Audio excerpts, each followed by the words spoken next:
आज हम बनाएंगे सबकी फेवरेट डिजर्ट रसमलाई, बहुत मजेदार और बहुत आसान स्टेप्स के साथ। लेकिन इससे पहले हमारी नंबर 1 सब्सक्राइबर शाइस्ता जबीन का बहुत बहुत शुक्रिया for being such an awesome support.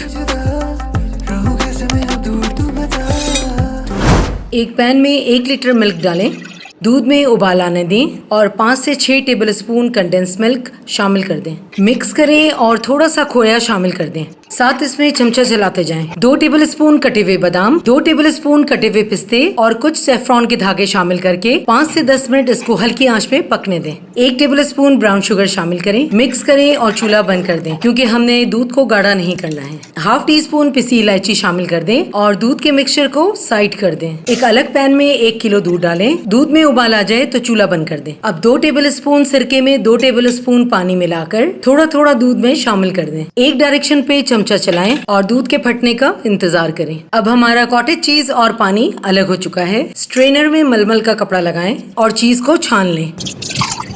इसमें 2 ग्लास पानी ऊपर से डालें ताकि सिरके का खट्टापन निकल जाए। चीज में से पानी अच्छी तरह निकाल लें। अब इसको एक फ्लैट थाल में निकाल लें। हथेली की मदद से पनीर को स्मूथ कर लें।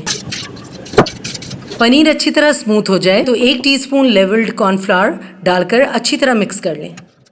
जब मिक्स हो जाए तो इसके छोटे छोटे पेड़े बना लें। 2 ग्लास पानी में 1 कप शुगर शामिल करें और शुगर डिजॉल्व होने तक पका लें। पनीर के पेड़ों को एक एक करके शुगर सिरप में शामिल कर दें और हल्की आंच पे 10 से 15 मिनट पकने दें। चमचे से इसको पलट दें ताकि दोनों साइड अच्छी तरह पक जाए। मजीद 5 मिनट और पकाएं और तमाम पेड़ों को दूध के मिक्सचर में शामिल कर दें और इसको 1 घंटे के लिए ठंडा कर लें। चलिए रसमलाई को सर्व करते हैं।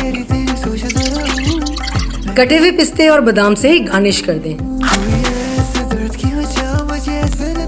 और हमारा बहुत ही मजेदार ठंडा रसमलाई बिल्कुल तैयार।